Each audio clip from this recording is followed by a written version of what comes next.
Welcome back to Roadside Nuggets, folks.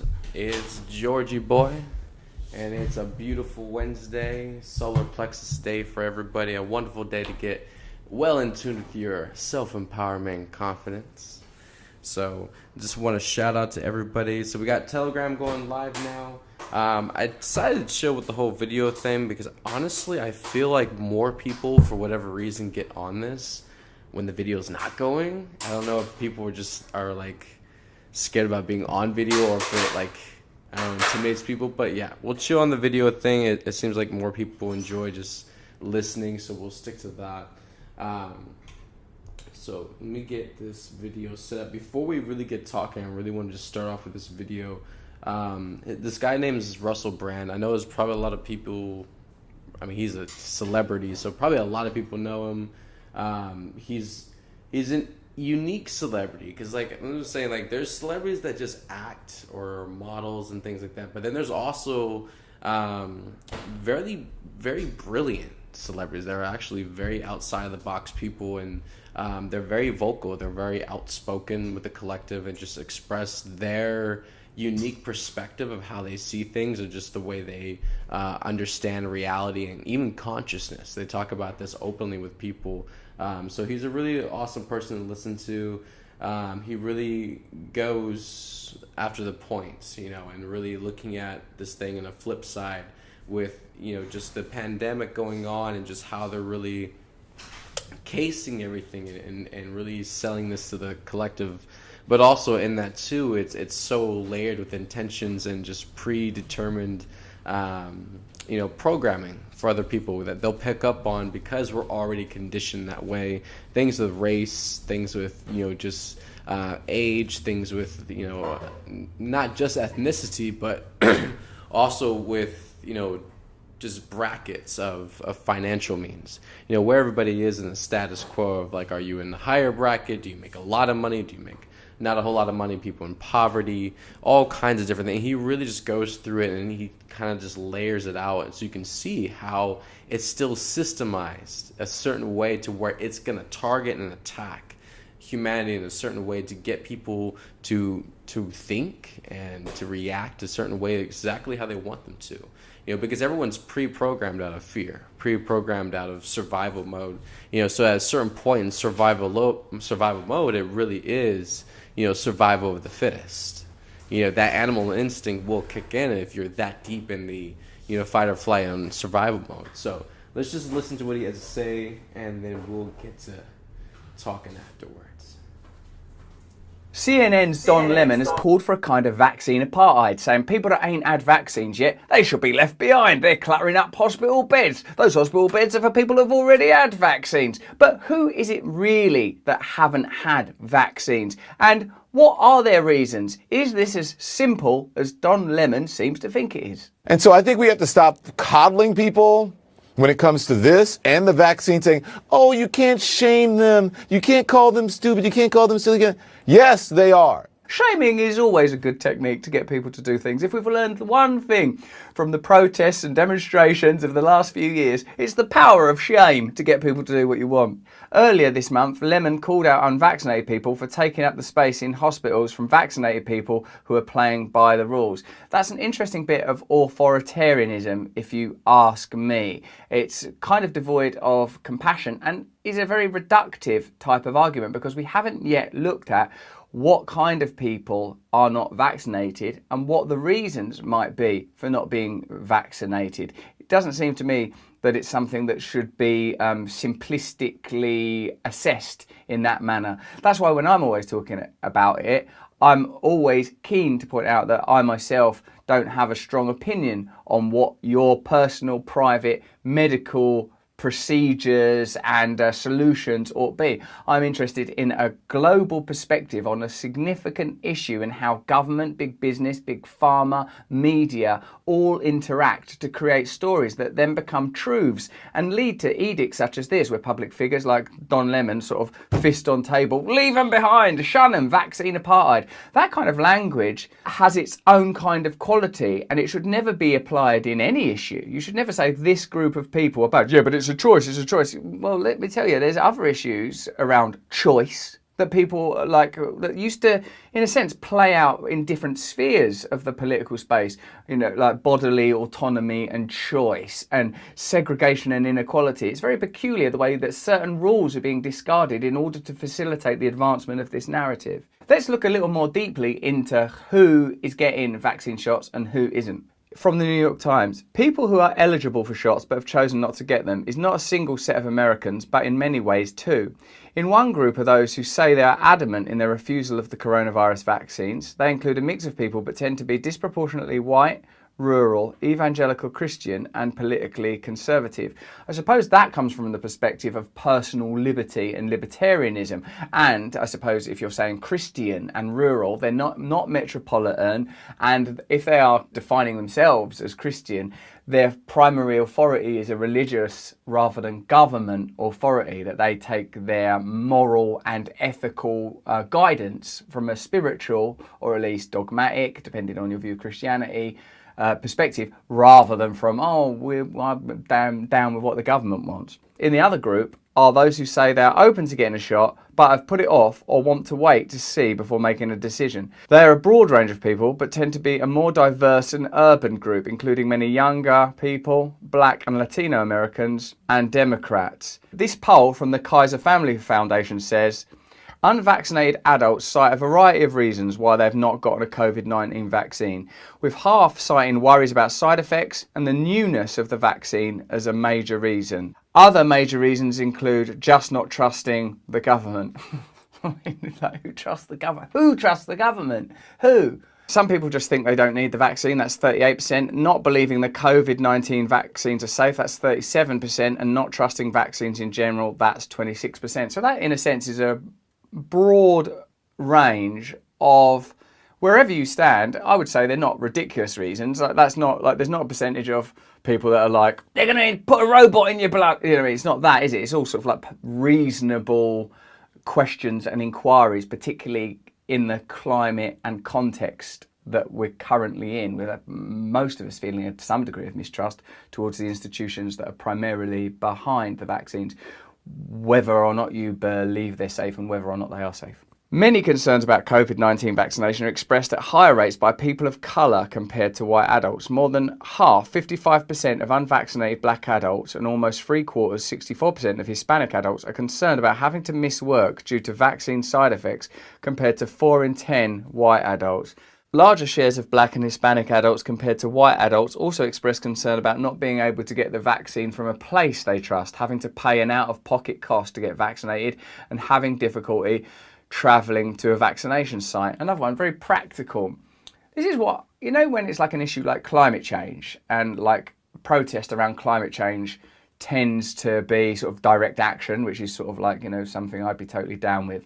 But there's a disjunct between people talking about climate change and being able to impact ordinary working people, because ordinary working people are concerned with dealing with their actual life. And I think that's no coincidence. If your life is about survival, economic survival, putting off penury, coping with the challenges of life, a situation that I lived in for a while, and it seems like a long while ago now, then you're not thinking as much about, oh no, climate change. You're not about climate change, I'm fucking starving. It doesn't seem so relevant. Many Hispanic adults report being asked for certain types of information or documentation when they signed up for or received vaccine that may pose barriers to getting the vaccine for some. Among all Hispanic adults who made or attempted to make an appointment to receive a vaccine, about a third, 32%, report being asked to provide health insurance information when making an appointment. So this is another strong social and economic reason, and obviously that's connected to migration issues as well, particularly I suppose in America. 4 in 10, 42% say they were asked to provide a government issued ID, and 14% say they were asked to provide a social security number. So I guess it's a layered and complex issue. So returning to Don Lemon's comments, when you say ban them from beds, you're talking about poor poor people, you're talking about people that are dealing with economic realities that someone in my position, and I would imagine Don Lemon's position, don't have to concern themselves with. And under no other auspices would you consider, particularly being on the sort of what calls itself the centre left, would you be so disregarding or dismissive of that category of people. But in this context, suddenly it becomes permissible. It's surprising, and it makes me question the true values of people in that political class if they can be so dismissive of people and groups that elsewhere they claim to be supportive of. Because when you put it into those terms, you could say that Don Lemon is saying it's time to shun black, Hispanic, poor, young people. Now, you would never say that, but you are saying that. That is what's being said. That's the danger of reductive, simplistic, propaganda-driven news reporting. Continuing with the statistics, about half of those are in the wait and see group. We're the old wait and see gang. They say they'll be more likely to get vaccinated if one of the vaccines currently authorised for emergency use were to receive full approval from the FDA. We'll point you towards a video about the FDA and how trustworthy those guys are at the end of this one. 21% of people say they'd get it if their employer gave them paid time off to get vaccinated and recover from any side effects. 30% said if they were provided with free childcare while they go to get vaccinated and recover from any side effects. What it points to is a series of vectors of economic and social factors that are not being considered and oughtn't be dismissed. The reductiveness of Don Lemon's argument and other people advancing sort of apartheid type rhetoric around the vaccine is not including the complexity of the issue. This shows you that there is no room for bombast in this argument. There's no room for hyperbole, condemnation. Those idiots, we should leave them behind. I'm not doing this. You know, like wherever you stand on the vaccine issue, you're a human being like me. One day you're going to die, I'm going to die, we're all going to die. Let's be kind to one another and rational and understanding, because otherwise what you're doing is you're venting anger from elsewhere in your character. It's just like, I don't like life, I don't like people being able to do that. Like, become aware of that. Otherwise, the vaccine issue will be resolved. Either a vaccine will come around that people feel really, really confident in, a government will come around that people really, really trust, and that stuff won't go because it's not resolved. It's unresolved anger, unresolved hysteria. For me, these statistics make plain that it is impossible to make Don Lemon style condemnations of people, because imagine if you had childcare considerations, health concerns, were worried about the impact of a vaccine and your inability to deal with the side effects and cope with children. How can you be dismissive and so lacking in compassion when there is such evident complexity around many people's lives when it comes to an issue as significant as this one? You can't afford to just wipe people away and shun people when you don't understand the circumstances of their lives. This shows me the futility of bipolar, combative social discourse. Instead, we should be inclusive, compassionate, considerate. Which political party claims to be representative of those values again? Oh, you can't shame them. You can't call them stupid. You can't call them silly. Yes, they are. Yep, there are those single mums that can't get childcare that are concerned about the side effects. Give them a good shaming. The people who aided and abetted Trump are stupid because they believed his big lie. The people who are not getting vaccines, who are believing the lies on the internet instead of science, it's time to start shaming them. What else? Or leave them behind. Shame and leave them behind. Those are the solutions. I would say there's a certain line that you can't cross, particularly if your whole political party is resourced by sort of inclusivity, diversity, compassion. You can't say, well, with this issue, this is the one issue. You know, but, and may I say that if you look at the science, it seems that there is room for conversation in many of the areas that these statistics suggest are cause for concern. It's like, you know, do you trust your government? Do you have concerns about side effects? So these are not things that you can just go, no, like with the swipe of a broadsword across a population of people that includes, it seems, a great many vulnerable people that have been disadvantaged elsewhere that are worthy of compassion and certainly worthy of being heard. Because they are keeping the majority of Americans behind. You didn't feel that way about the polio vaccine. You don't feel that way about measles, mumps, rubella when it comes to your children. And all of a sudden this vaccine is different. What's different about it? The only different thing about it is because of your politics today. I think you could level the same argument in the other direction? What is difficult about it? Why would you mobilize politically around this subject? If I'm appealing to anything in you, if there is an area where I'm happy to express directly what I mean, it's do not be so quick to condemn other people when you don't understand what their position is. That's like a basic spiritual and Christian value. Be open to other people's perspective. Don't assume that you know exactly what it's like to be them, and approach people with an open heart and recognize that, you know, like you can't, with a value such as compassion, kindness, you can't pick and choose where it's applied. You have to apply it everywhere. All of the good books suggest that that is the approach. And the more something irks, angers, irritates you, the more you have to look in your side yourself. I believe that our values should be about how we conduct ourselves, not what we tell others to do. What is Don Lemon doing there? Is he saying, well, I'm going to be doing this, I'm going to be doing that, this is what I believe? Or is he saying, they? The more you have they on your lips, the closer you are to creating serious problems. People talking about, well, I don't know what's in the shot, Chris. I don't know what's in that shot. I'll tell you what's not in it. Hold on, a tracking device. Yeah. Let me finish this. You know what they get shots in nowadays? In their rear ends. They're getting shots to make it bigger. They're getting shots in their face. They don't know what's in Botox. Certainly there are some hypocrisies. People are willing to embrace some treatments, eat certain types of food. Like, we do go through life blindly consuming products, but you can't say that there isn't good reason for suspicion while being on CNN, one of the dominant broadcasters that creates all of this antipathy, division, contradiction, deception, conflagration. All these things are brought about because of like mad stuff that comes out in the media. Stuff, you know, we've got other videos that point out direct lies that these broadcasters tell people continually. How can you expect their trust when you haven't earned it? Nothing wrong with Botox. People don't know what they eat, Look, what they drink, I tried it what they once. smoke. My eyebrow went up. I don't have it now. As you can see, I got all these wrinkles. Everybody asks me when I'm going to get. You need Botox. But listen, nothing wrong with Botox. Is there anything wrong with Botox? Am I supposed to have Botox? Am I not?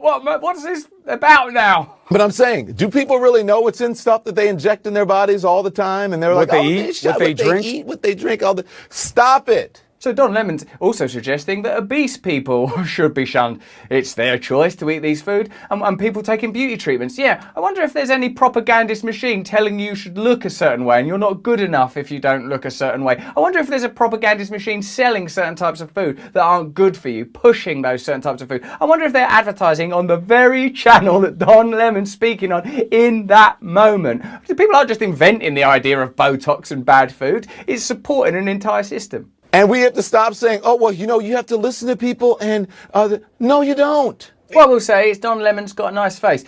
And he seems like maybe he's a beautiful person, I guess. I don't know. But I don't agree with what he's saying pretty strongly when it comes to shaming, leaving behind, not considering complex arguments, being dismissive, not acknowledging the role of media in creating the current suspicion and heightened awareness and doubt that exists around this issue. And I don't mean like right-wing or left-wing media. I mean the entire integration between government, big business and big pharma. How could that not generate mistrust when you see people in the revolving doors, oh, now they work there, oh, this legislation is being passed, oh, the FDA is funded by the very things that are supposed to be regulating. How are you meant to trust? I had an issue, I told you, Chris, when my family was here and they were saying, well, I don't know, I just don't know. I said, you know how you got here to visit me in New York? You took an airplane. What is that? Science.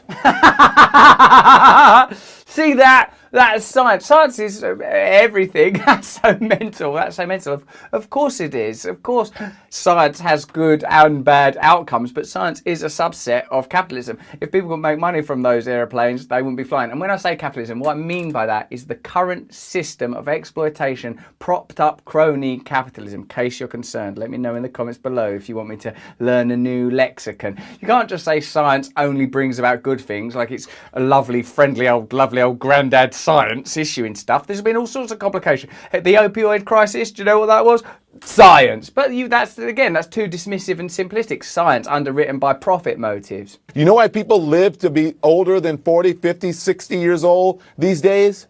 Science. That's science as a religion. Science is just a bunch of research and investigation that can have amazing outcomes, one of the many areas of human endeavour that is beautiful and brilliant. But if you corral it beneath a corrupted system, then the outcomes will necessarily be corrupted. You can't use such reductive, simplistic arguments, particularly not when doing something as important as dismissing a whole class of people, a significant number of people, and saying that those people are unworthy of compassion. Once contempt enters into an argument, incredible things become possible. Elsewhere on the internet, you'll find people saying we're on the brink of civil war, or that there could be new sort of forms of fascism on the rise. Well, they may not come from where you think they're going to come from, particularly not when you hear discourse of this kind under the guise of liberalism. You know what is so contradictory about it? When people get sick, they go into the hospital and they say, throw it all, give it to me, inject it, put it in me.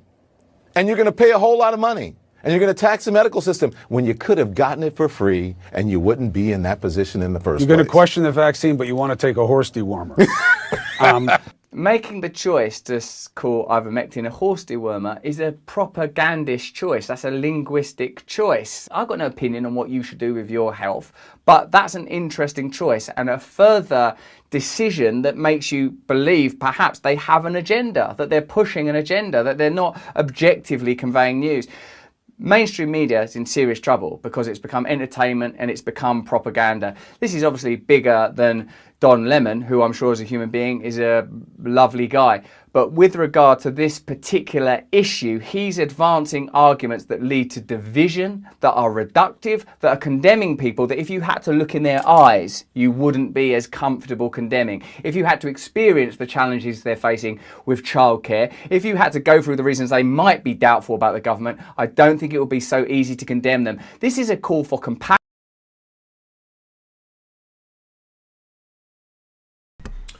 All right, that was a really awesome video. And yeah, let's just jump into it because I mean, like, and just to start off, you know, you asked me like, well, why does this even matter? Like, in order to move the collective, the entire collective of 8 billion people into an entire new reality and world, you know, it requires an entirely different way of being, living, existing, and a different way of going about doing things than we have been. And we have to address everything that is currently out of alignment, that is causing pain and suffering, that is suppressing people further, even though we blanket it and say that it's a benefit, it's helping us, it's doing something good, and it's not, it's hurting people further. But it's like the people that don't have the voice, the people that are being shut out and cut off, they're the ones that are being, you know, pushed through that experience, yet they don't have the platform to express or to communicate that to anyone else. So basically within everyone else's perspective, it doesn't exist. They think everything is going on, everything's grand, everything's good, everyone's getting better, everyone has jobs, everyone has houses, everyone's not in poverty, but they are. When we start creating these dynamics in our minds, they're just, you know, they're just simply not true. And that guy on that show, you know, definitely the TV show, not Russell Brand, the other Brown brother on there, you know, definitely he was very combative with a lot of the pointers he had to say, you know. And I definitely wrote down some key points, you know, like it was definitely evident about like gaslighting. So like he basically made the point about, you know, people going into, you know, the ER, the emergency room or the hospital and not feeling well, being sick. You know, they're still operating off of the perspective that it's still COVID, you know, pandemic based. You know, so anybody going in there not feeling well, it's COVID. You know, that's just completely irrational and ridiculous to even go that far. You know, and so he's resorting to like basically in a bully tactic, like gaslighting people, making them feel bad, feeling, you know, awful about, well, you should have gotten the free vaccine when it was out there, but now you're coming in charging the system, you're using Medicaid or whatever like that to get all these things and end up getting the vaccine anyways. You know, regardless if they get the vaccine or not is not up to you. But to you know, basically blacklist people in a lot of ways and label them as something else when clearly you don't know their experience, their reality, what they're going through, what they have to deal with. You know, and on the other chance too, like just because you're one of the first people to jump off the bridge doesn't mean you can sit there and mock everybody else that didn't jump, that was actually a lot more wiser and a lot more feeling into it at first. Like, well, wait a minute, this doesn't seem right. No, you were one of the idiots that jumped and you're like, oh, okay, I'll do it, yeah. And then you want to sit there like a sideline critic and, sit there and chastise everybody else that is more concerned about their health and well-being and more concerned about the children they have and what that's going to do to their children as they grow up. Just sit there and trying to mock the entire chorus, when that should be more of a red flag. If the entire group isn't really moving and there's like a big resistance and not everybody's jumping on it, it's like, wait a minute, well, why would there be resistance? Why would there be an opposition? Let's look at that. What is the opposition? No, people don't want to look at that. They're just like, oh, well, it sounds grand, sounds like a good idea. I'll jump, I'll buy it, give it to me. They don't stop and contemplate these things. Like, wait a minute, let's fill into it. What are the precautions? What's the pros and cons? Because we're down here in 3D, people. There's very little things on this planet right now that humanity is operating in mainstream anything that is not having a pro and a con to it. So if you're just like this ecstatic, like in the stars, just think everything is for you, everything's grand and perfect. No, but also there's another point too, just the airplane point. I thought that was hilarious. Like referencing the airplane, and Russell Brand made a really good comment to that, basically with science. Really these things, these ways of transportation that we have right now, like cars, airplanes. Matter of fact, I saw there was a video or a post earlier that I saw on my newsfeed. It was about from 1917. So since 1917, we've had vehicles that actually are electric. They plug in and they charge. They had that invented and going. They had I saw a whole thing of trucks. Cargo trucks. They carried crates and things like that, and they were electrical. They had a big old cord coming out the front of the car, plugged straight into the ground or wherever the socket was, and then charged. Since 1917, we've had that, and yet they're making this hybrid electrical car seem like this new invention, this new thing that's just now on the block and we've never had it before. It's like, no, we have had it before, right? It's like we're on this redundant, repeat, broken record. It's like nobody's catching on to it because it's so spread out and disrupted. It's like it's hard to, but with science and everything like that, everything that is in motion with the mainstream, what people are using today, what people are buying and paying for, of course, it's making somebody money. That's the reason why it's our use of transportation. If that wasn't the whole point, if they want to make science like this grand miracle, this is responsible for all of humanity's well-being and benefit of life, it's not.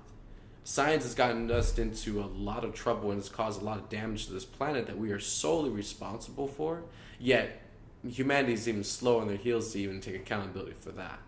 Yet, so we want to put science on a pedestal when science is something we've discovered. We've kind of put science together with a lot of other different things that create science, math, a little bit of history, a little bit of common sense, ability to apply things and put it into motion. Like that, science is a combination of different things, not just one thing.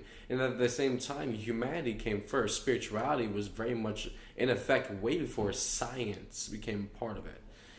So to split it apart and say science is its own thing and this is the only thing we're going to use to navigate and guide ourselves forward is incredibly retarded and insane.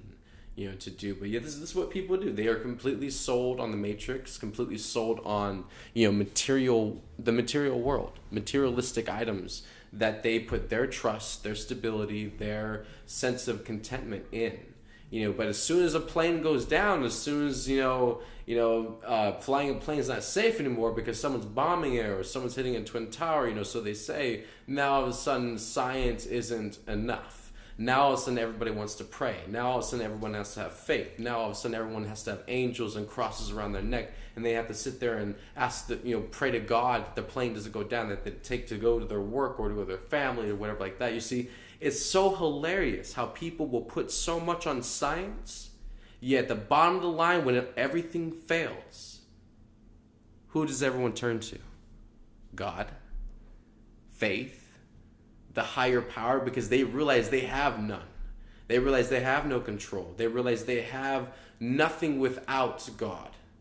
They have nothing without their faith in a higher power, because that's all they've got in the end. At that point, when you are stripped bare and naked before the world and you've got nothing left in your pocket to use, everyone's on their knees like, oh, please God, please God, please God. Everyone always goes back to God. Everyone always asks God, you know.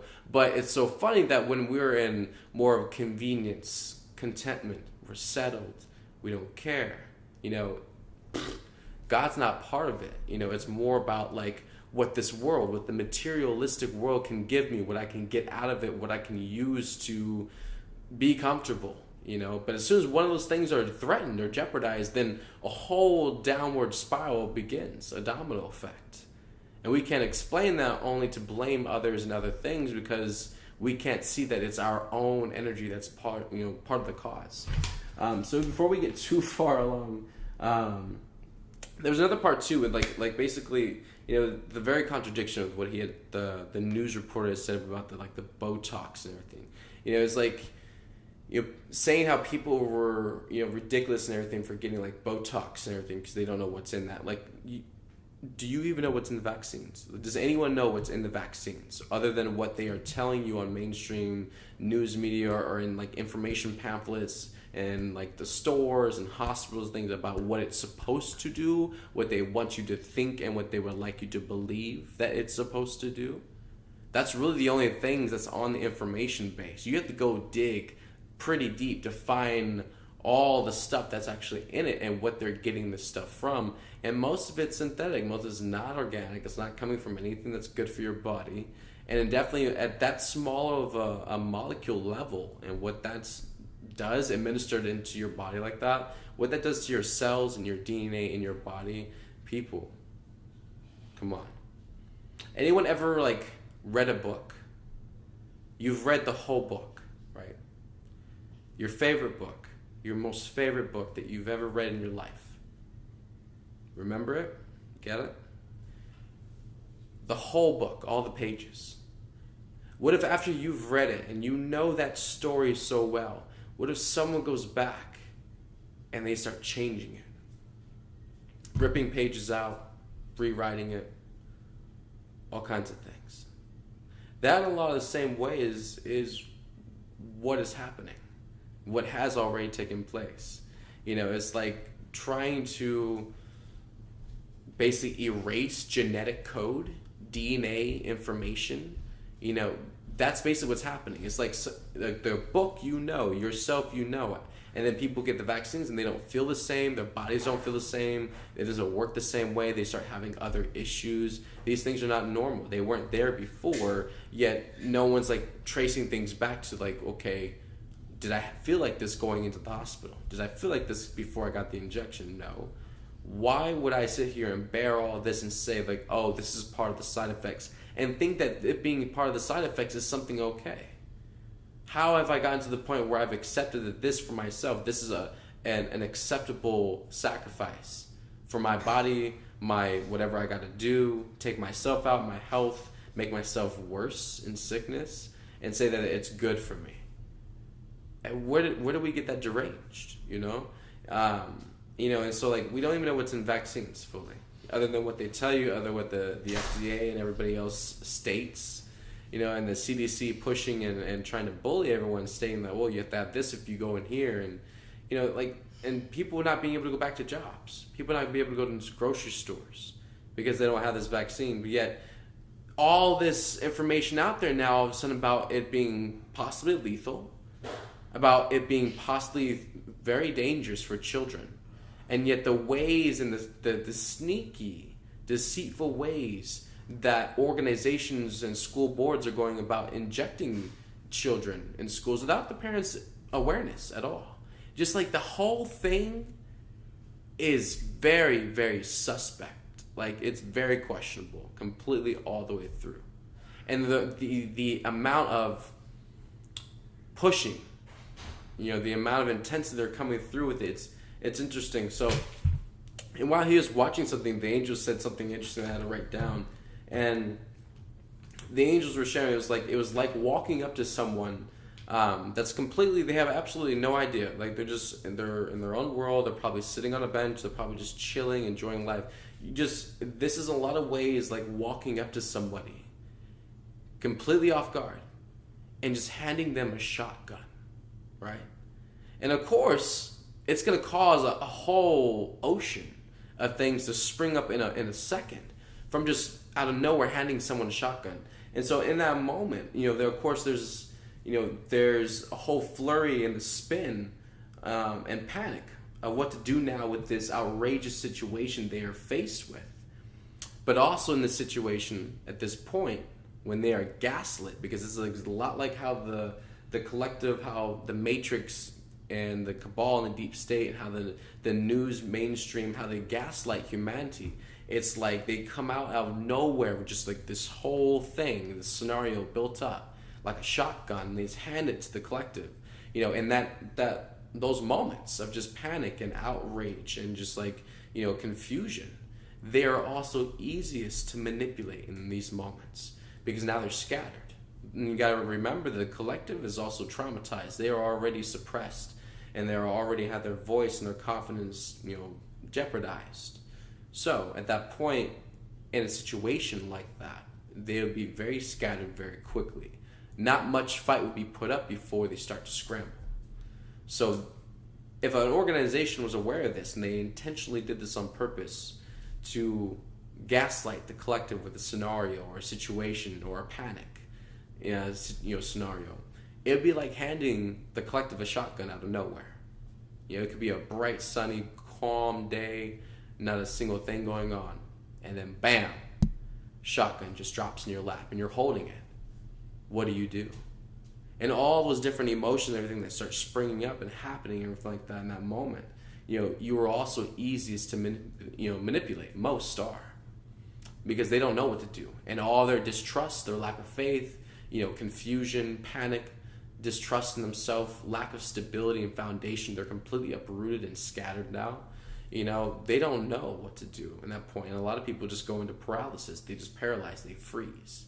In those moments, people are most easiest to manipulate and deceive because there's so much going on. They're not fully present and fully alert. And so in a lot of ways, that's how, they guide you. They guide you to aim that shotgun, and they tell you to shoot. And most people do. And that's a very serious situation with like misinformation, things that go awry on the news media and just with the public, and with all the things that have not even come out in disclosure yet. All of it. It's a loaded gun barrel for the collective, and the collective choosing to be docile, choosing to be asleep and numb, and choosing to be stagnant and more in a delay in waking up to these facts, these understandings. It's only going to set more of a massive catalyst at some point where it really just pops off in people's faces and they're just not ready for it. But it's very important to just discern, okay?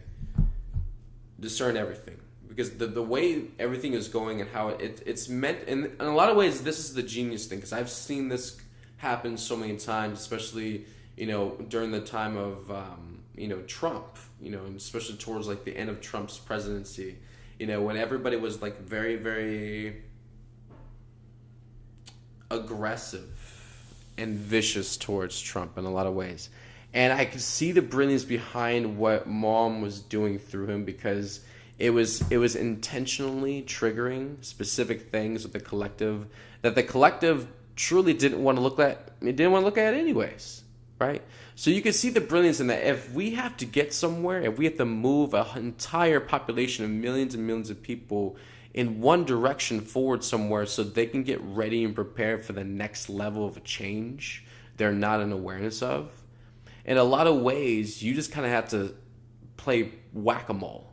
You got to get the little needle out, and you just got to start popping the balloons in the wall, because nobody else is going to do it. So you just got to be, if they, quote unquote, call you the bad man, the villain, the bad guy, It's what you gotta be, you know, but you're the one going through the dirt and fucking popping the balloons and getting the shit out the way because everyone's gonna sit there and just stare at it because it's so overwhelming and intimidating the entire time. And that's what I saw a lot of times with definitely with Trump, what he was doing with, you know, just the way he said things, the way he approached things, even with Twitter, and just like everything that man did triggered the hell out of everybody. Like, just the people that were against Republicans, people who were against Trump, people who didn't like Trump because they thought he was racist, and all these different. It was hilarious watching this guy literally fly through the hallway and trigger every fucking buddy in the hall. Like, literally, it was phenomenal.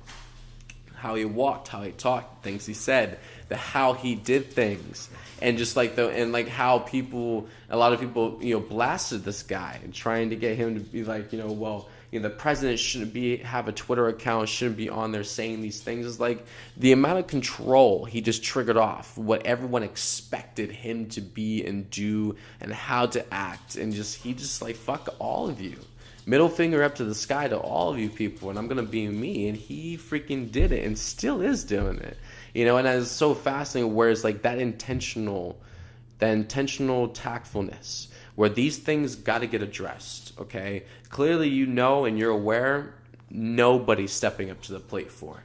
Nobody wants to eat that plate. Nobody wants to even look at it and acknowledge that it's there. So these things got to get addressed. And that's exactly how Trump went through in so many things. It's just like, bam, put it out there. Bam, throw that out there on a Twitter post, or say this in crossing or passing someone by before getting on a plane. It's like, he was just so freaking just like tactful because he knew that these things needed to get said. They needed to get expressed and addressed and put in front of the people's face.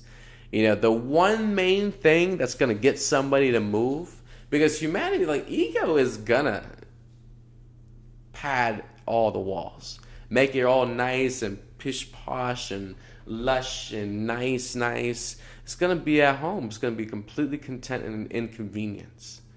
Now, the moment everything starts getting triggered off and put in that ego's face, now all of a sudden every single siren inside of you is going off. Something must be done. Something must be handled, fixed, dealt with. We're going to move away, change. We're going to flee, fight it off. What we're going to do because it can't stand this, you know. And so that's a lot of ways what's, you know, taking place is just putting everything in, you know, humanity's face that they haven't been able to look at. They don't want to look at. They don't want to face. They don't want to accept that it's already happened and they are a part of it. And there's no way out of it. This is the only planet you've got. You know, all these different things that humanity in their ego thinks they can bypass, thinks they can outlive, thinks they can move far enough away from, or they can outbuy. All these things are coming straight back to everybody in a lot of different ways, and it's a bitter taste in your mouth. You know, it is, because you cannot escape the truth. This is what's going to set everyone free. This is what's going to get everyone moving into expansion and evolving beyond what you are. But you have to accept what you've been, right? Don't look out the window. Don't go out there in life trying to think you're going to expand and grow and become somebody if you cannot accept and love what you have already been and what you are now. That's the deep truth. And if you think you can keep bypassing that part of yourself and everything that you've been through that's gotten you to this point, and you think you can cut that off and dismiss that and undervalue that and only give importance and focus to what you can do now, that's what you deem good, what you deem grand. It took a lot for you to get here. Don't forget that. You know, and a lot of, like, you know, old childhood phrase and sayings is like, you know, don't forget where you came from. Don't forget about that. Okay? Ding, somewhere. Don't forget that. Okay, who you are inside, that child within you, that what's in your heart, and everything that you have pushed for and have, you know, passionately blazed after in life. Don't forget any of those things, because they're meant to be something in this world. You're meant to give some part of it up to co-creation with everybody. You know, everybody is here to really truly be in unity consciousness with everyone. It's going to take some work to get there, but everyone has to stop quitting all the time. You gotta, you know, stop worrying about trying. Just do it, and do whatever you can. You know, whatever you can do is enough. It doesn't have to be the same amount every single time. It doesn't have to be this or that. Just do something. Be a participant. Be active. Move something. You know, and be a part of this world's evolution into a grander reality where we're all going to be happier and more in joy. But you got to start working on yourself and giving that to yourself, because only then is it going to become important.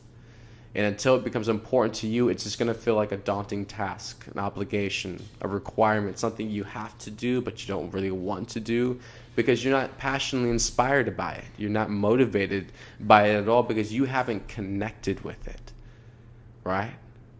So it's about being centered and present with yourself and really loving yourself enough so where you can see yourself so you can see your life. You can see your world in a different set of eyes, deeper and more intuitively and more sensibly being able to feel it through everything and just be one with it. Nothing is separated and nothing has to hurt anymore. It's only with the power that we give it, and until we take the power back, it's not going to be a different experience for us. The same thing can happen to you over and over and over again. The moment you take your power back, it loses its power over you. And then the same thing it can still. This is where people get trumped up. They're like, well, if I transformed, I dissolved, I went through it, then it shouldn't be happening more. It's like, look, this is the magic of what you are. You know, as soon as you take your power back from it, it loses its power over you, yes. And the same thing can continue happening to you over and over and over again. But if you've taken your power back from it, it doesn't matter. It's entirely a different experience for you because you're going to move through that experience empowered, where before you were the victim. So imagine, it would be a very different contrast, a very different experience. You'd come out the other end very different. And people don't understand how close they are just to flipping the experience into another reality completely in a second, in a moment.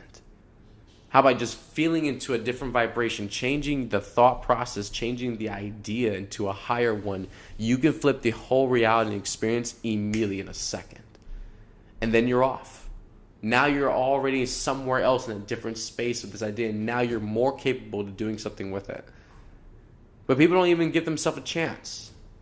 The ego will not allow you to support yourself and give yourself an opening, hold space for yourself to even allow a new experience, a new chance, a new practice, a new discipline, something to go into effect that can help. You know, it's like, I like this analogy I've used a couple of years ago for a while. It's like, you know, the still pond.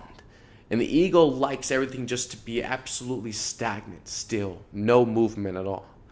And you got to be that rock, that pebble you throw in the middle of that pond, and it sets out all those ripples. And the ripples go everywhere. It sets off in rings. And those rings go out through every single inch of that whole pond or lake. And it touches every single edge. Nothing is untouched from those ripples. And that's what you have to be like with yourself. It's like everything that you have allowed within yourself in your life to go undisturbed, to go untouched for so long, for years. And you think that that's okay? No, shatter it. Get the sledgehammer out, go through those walls, break them down, shatter all the glass, throw the rock in the still pond, get things moving. Get the ripples moving outward and get excitement moving through that. Get life, breathe air through it, okay? Get to do some spring cleaning and go through all the dark shadows, all the different closets and cabinets and cupboards that we keep trying to leave tied off and duct tape shut, that we just like, oh, we don't touch those drawers. No, open every single freaking one you got. Look through it, empty out, pull it all the way out, dump it upside down, go on a rampage in your entire cabinet inventory and get all the stuff out, because all of it's affecting you. Even the things that you haven't even looked at for 10 plus years, it's still affecting you today, whether you're having thoughts about it or not. It's still affecting you. It's affecting your health. It's affecting your mood, your emotions. And it's trauma just sitting there just begging to go off like a freaking time bomb to set you off in some survival fight or flight mode. That's all that's waiting for you at the end of that, right? We don't realize by being dismissive and bypassing of our own wounds and ourselves, we are literally setting our own self up to be a ticking time bomb to go off at a certain point on purpose in unconsciousness, because we are so focused on the external life we're not focused on our internal well-being, our support. If we had like a, you know, one of those heart monitors they have in the hospitals where like it reads your heart, it goes beep, beep, beep, right? That would be like, you know, if we were like observing and focused and being supportive of ourselves, that would be doing that. You know, it'd be like a heartbeat, like beep, beep, beep. The moment you set off, the moment you neglect yourself, go into abandonment, focus on something else, not even like being centered or present, it just drops, it flatlines. If that were like the sense today, that would the case for everybody today, do you want to know how many times humanity flatlines in a single day? Endless amounts of times we flatline every single day, all day long, because we are constantly not present with ourselves. We're not focusing on where we are at. We're more worried about where everything else and everybody else is at. And it's scattering us. Our energy, our focus is constantly everywhere. You want to realize with consciousness, what you focus on amplifies the most for you. We are incredible energetic masters, yes. And this is why they sit here and they blast you impulsively on TV and commercials, the bright, shiny things and things that are just constantly fast moving to keep your eyes constantly focused on that movement. Impulsive, right? It's almost like crack. It's like addictive. You can sit there and watch and scroll through something all day. It's like why TikTok's so big. But at the same time, it's like this whole mentality of where people are just like in this constant viewership where they just want to see the world through their eyes. They don't want to interact. They don't want to touch and play. They don't want to feel and be a part of and participate of life. They want to be like this popcorn gallery, you know, the peanut gallery, and just want to get the big goggles, binoculars, like, okay, yep, coming down, lane B2, coming up for up, yep, passing up C2, up, and there you go, and around G goes, and like it's some kind of freaking game, you know. It's like, get in there. You're a human too. Get in there. Get in the lane. Run your race. Participate. Be a part of this thing. Okay. Quit trying to sit there and wait on the wall and be like, well, I don't know if I'm good enough. Well, I don't know if I got the stuff or the sauce that it takes. You know, it's like, well, you're never really going to know unless you try it, unless you find out for yourself firsthand and experience it. Because every single time you're going to sit there on the wall, the ego's going to tell you no, no, no, no, no. The ego at no point is going to help you in this. Don't be delusional. Don't ever think that your ego is going to ever be there to support you in any way. It will never. It will be, your ego is determined to set you on de-evolution and bring you backwards, because the ego's existence was based when you were so de-evolved. That's the reason why you had ego. That's the reason why we all have ego, is it was designed for when we were so de-evolved, which the ego's purpose is to keep you de-evolved. So therefore the ego has a purpose to exist. We no longer need the ego. We're dissolving the ego because we have evolved beyond that. We have become more multidimensional, galactic, intergalactic beings. That's what we are, shape-shifting and mutating into in a lot of different ways. So we are growing and maturing and evolving beyond the use of the ego. It cannot serve us or benefit us in any way going further. And it definitely cannot come with us when we move to 5D, vibrational reality. So, just understanding that you have these two polarity dynamics going on within you. In a lot of ways, a lot of people say is like, the two wolves, or like, two different opposing forces fighting within yourself and which side wins, and there's like this really good saying from a movie. I can't remember what movie it was, where this girl was like sharing with her dad, he's like, there's two wolves inside of you, one that's, I guess kind and gentle, the other one that's vicious and aggressive. And, which wolf wins if they're fighting? Of course, the one that you feed. It doesn't matter what you think will happen. It doesn't matter what you think should happen based off of your beliefs and what your observations are. It's truly the one that you focus on the most, the one that you feed the most, the one that you give your energy to the most is the wolf that wins. So you can choose to focus on all the drama and all the panic and all the crazy shit going on, and that's just what's going to be in your face. That's what's going to be amplified. Or you can focus on the things that are more divine, the things that are uplifting, that are more inspiring and motivational, that are creative, and that are definitely for building a new reality, a new world where children and all of us together can live a happier life in joy and bliss. You can choose to feed that wolf, and that wolf would be very grateful and also just as powerful as the other one you would feed if you wanted to be attached to the pain and suffering and the fear and the nightmare and everything else that's wrong in the world that you are just constantly in control of, right? Whichever one that you feed, whichever one that you give more energy and love to, that's the one that's going to come out winning. So just choose love, period. Knowing that, being aware of that, it's so simple and easy. Just choose love. Love yourself, love everyone else, be gentle, be kind. And where you come up short, that's okay. That is so okay. You got to stop like beating yourself up and being like, hard on yourself. Where you come up short on something, that's okay. Learn. We are here to learn. We're not here to be know-it-alls. We're not here to have it perfect every single time, all the time. You're here to learn too and grow and mature. So just because you've forgiven, just because you've loved doesn't mean just because you've supported, just because you haven't, all these different things. You can learn stronger love, stronger forgiveness, stronger grace, stronger compassion than what you have already mastered. You can learn more. It doesn't have to stop. It doesn't have to be this, identifying with it where like, well, I'm this amount of compassionate. I'm this amount of forgiving. It's like you can be more. You can learn to grow and be stronger in that forgiveness and letting go and being supportive and being kinder and being gentler. You can learn to be more stronger in that.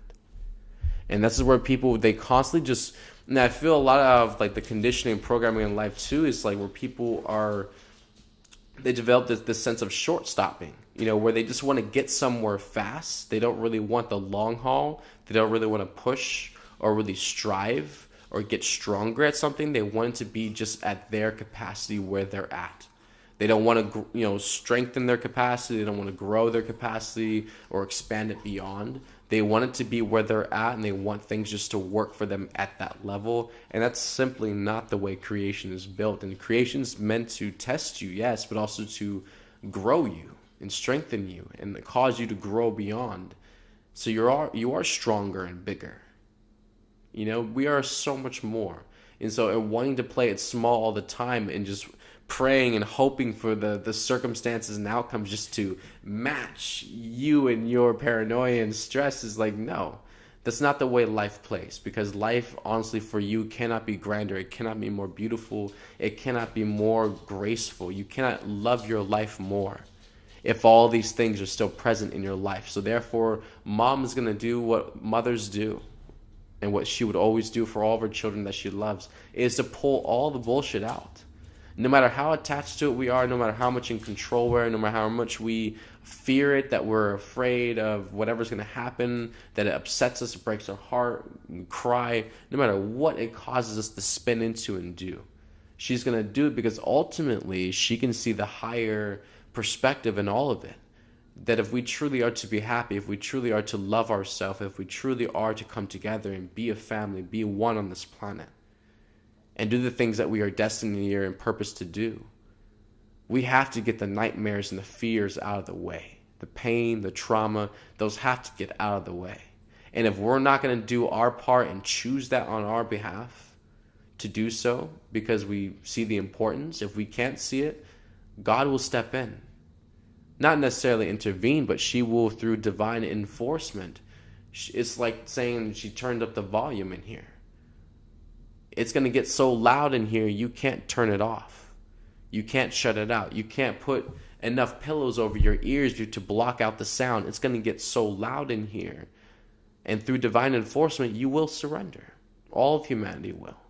The love will be so strong and so loud, nobody is going to be able to deny it. And it's going to break down all the walls, and it's going to crash through every single resistance that there is until it breaks through to the heart. And everyone starts to wake up and come online and really truly sees how much we have just been hurting down here. And it sucks. But you got to tell yourself and admit it to yourself that it sucks before we can actually get through it and get somewhere out of it. We can't sit here down here in this freaking hellhole dilemma, this nightmare, and sit here and try to pretend that it's okay and think that the better will come while we're pretending that it's okay. No, we got to stop the pretending, stand up on our own 2 feet, grab our balls, and we got to face the truth, face the music. Because only then, once we change, only then can everything else change. But someone's got to make a shift. It's going to start with the people. Okay? I love all of you beautiful, divine people. Thank you all for joining us this evening on Roadside Nuggets. We're going to be live tonight on Telegram as well. The podcast Silver Lining is going to be airing. That's going to be probably around 12 o'clock, 1 o'clock a.m. Eastern time for all you folks. And if I don't catch you then, we will see you tomorrow morning at 6 a.m. Mountain Time and 8 a.m. Eastern Time on Facebook and YouTube with Buddha and Jerry. So till then, people, love you all and have a beautiful, beautiful, elegant night. All right, take care.